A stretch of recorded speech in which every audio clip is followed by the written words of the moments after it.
একটা নির্বাচিত সরকারের হাতে ক্ষমতা হস্তান্তর করে তারা মর্যাদার সাথে তারা যার যার জায়গায় ফিরে যাবে। এটাই হলো অন্তর্বর্তীকালীন সরকারের কাজ।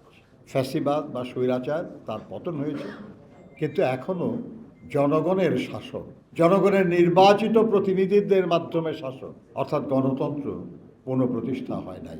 আমি আমার স্ত্রী বদলাতে পারবো, কিন্তু প্রতিবেশী বদলাতে পারবো না।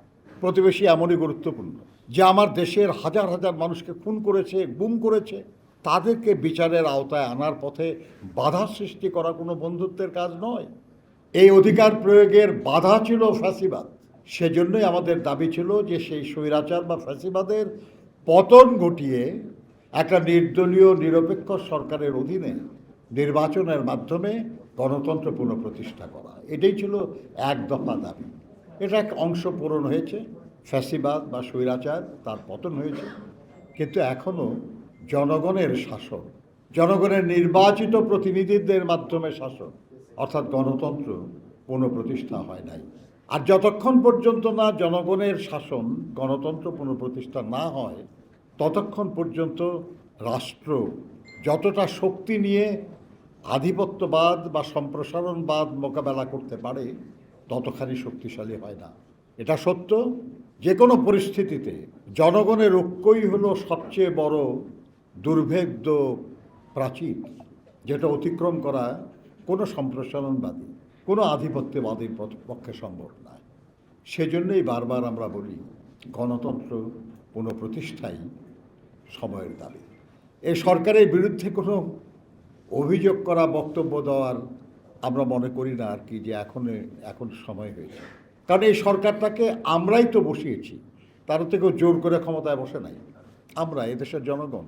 আর অন্তর্বর্তীকালীন সরকার সবসময়ই অন্তর্বর্তী সময়ের জন্য। তা আগের সরকার, একটা পরের সরকার, তার মাঝখানের সময়ের সরকার। তার দৈনন্দিন কাজ আছে আইন শৃঙ্খলা, অন্যান্য সমস্যা সমাধান, দ্রব্যমূল্য ইত্যাদি নিয়ন্ত্রণ, এগুলো আছে। কিন্তু প্রধান কাজ যেটা, সেটা হলো যে গণতন্ত্রের জন্য এই জনগণ লড়াই করেছে, তাদের সেই গণতান্ত্রিক শাসন ফিরিয়ে দেওয়া। একটা নির্বাচিত সরকারের হাতে ক্ষমতা হস্তান্তর করে তারা মর্যাদার সাথে তারা যার যার জায়গায় ফিরে যাবে। এটাই হলো অন্তর্বর্তীকালীন সরকারের কাজ। আমরা জানি যে বাংলাদেশের কিছু রাজনৈতিক শক্তি আছে, কিছু সামাজিক শক্তি আছে, তারা অনেকেই যে শক্তি আমাদের শত্রুকে আশ্রয় দিয়েছে।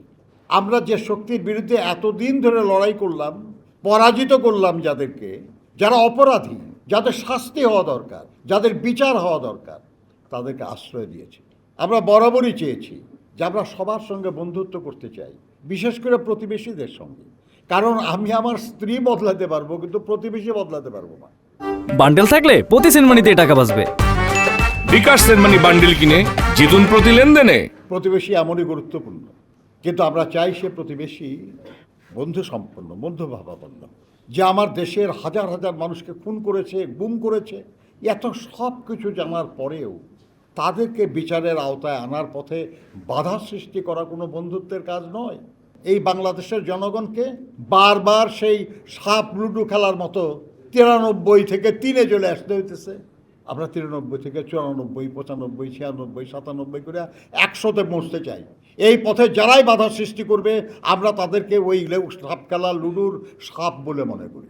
নানান রকমের প্রশ্ন তোলা হচ্ছে গণতন্ত্র পুনঃপ্রতিষ্ঠার পথে বাধা সৃষ্টির জন্য।